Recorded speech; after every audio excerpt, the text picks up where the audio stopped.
আসসালামু আলাইকুম বন্ধুরা, কেমন আছো? আশা করি সকলে ভালো আছো। তো আজকে আমি একটা দারুণ রেসিপি বানিয়ে আপনাদেরকে দেখাবো। এই শীতে শুকটি মাছের রেসিপি বন্ধুরা, খেতে ভালো লাগে।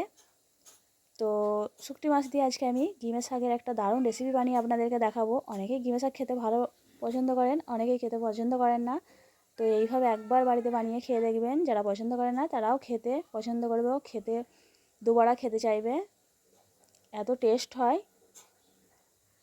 তো অনেকভাবেই রান্না করা যায়, তো এইভাবে একবার রান্না করে দেখবেন। তার জন্য প্রথম থেকে শেষ পর্যন্ত ভিডিওটা দেখুন বন্ধুরা, কিভাবে আমি রান্না করছি। প্রথমে হাঁড়ির মধ্যে তেল গরম করে নিয়েছি, সরষের তেল। তেলের মধ্যে দিয়েছি শুকটি মাছ, আমি ধুয়ে ভালো করে পরিষ্কার করে নিয়েছিলাম। শুকটি মাছটা তেলের মধ্যে দিয়ে দিলাম। তেলের মধ্যে দিয়ে শুকটি মাছটা হালকা নেড়ে চেড়ে ভেজে নেবো। তো শুকটি মাছটা আমার ভাজা হয়ে গেছে। এবার এর মধ্যে দিয়ে দেবো পেঁয়াজ কুচি। তো পেঁয়াজ কুচিটা হালকা নেড়ে চেড়ে নেবো।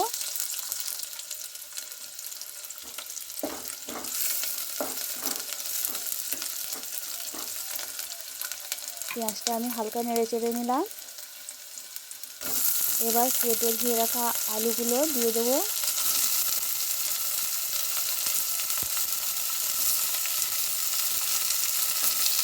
আলুগুলো আমি দিয়ে দিলাম তেলের মধ্যে। এবার আমি আলুগুলো ভালো করে তেলের মধ্যে কষিয়ে ভাজা ভাজা করে নেব।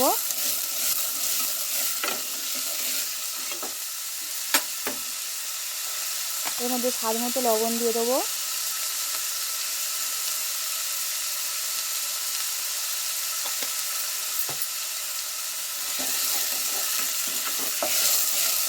লবণ দিয়ে আমি আবারও নেড়ে চেড়ে নেব। এবার দিয়ে দেবো পরিমাণ মতো লঙ্কা গুঁড়ো।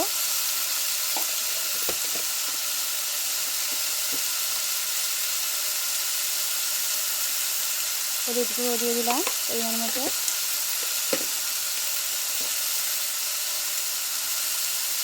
আর দিয়ে দিলাম ধনে গুঁড়ো।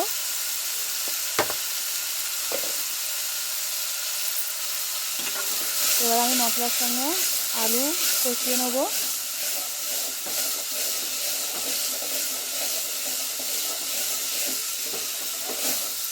বানানো খুব সহজ আর খেতে অসাধারণ টেস্ট হয়। এইভাবে গিমে শাক রান্না একবার বাড়িতে বানিয়ে খেয়ে দেখবেন, মুখে লেগে থাকবে।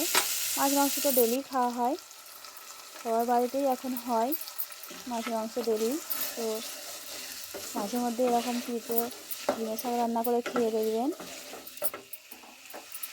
আমি এর মধ্যে দিয়ে দিয়েছি একটা রসুনের কুচি, ভালো করে কুচিয়ে দিয়ে দিলাম। রসুনের কুচিটা দিয়ে আমি আবারও নেড়ে নিচ্ছি, ভালো করে কষিয়ে নিচ্ছি। দেখুন বন্ধুরা, আলু ভালো করে কষানো হয়ে গেছে। এর মধ্যে দিয়ে দিচ্ছি আমি ধনে পাতা কুচি।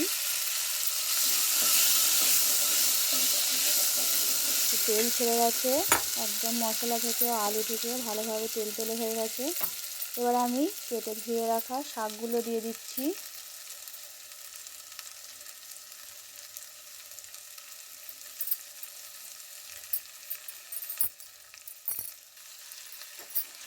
এই শীতের দিনে এই ঝিঙে শাকটা ভালো পাওয়া যায় বন্ধুরা, সবসময় পাওয়া যায় না।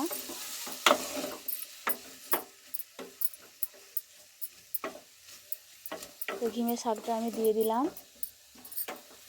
শাকটা দিয়ে আমি কষিয়ে নেব।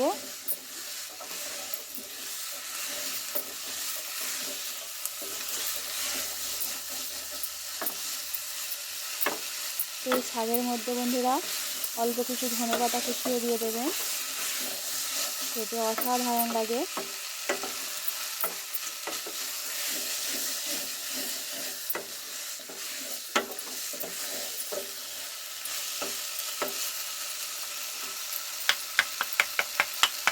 আমার কষানো হয়ে গেছে। এবার আমি অল্প একটু পানি দিয়ে দেবো আলুটা সেদ্ধ হওয়ার জন্য।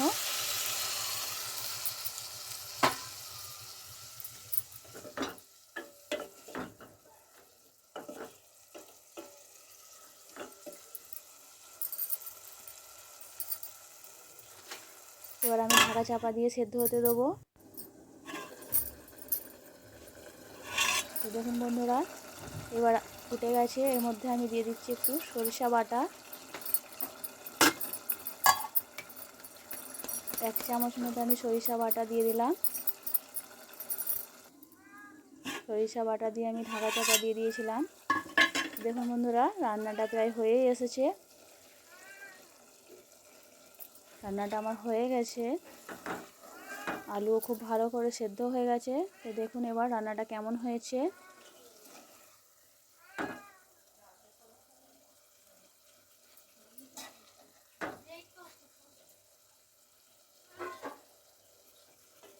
তো বন্ধুরা, এইভাবে আপনারাও বাড়িতে একবার ডিমের শাক রান্না করে খেয়ে দেখবেন, দারুণ খেতে হয়।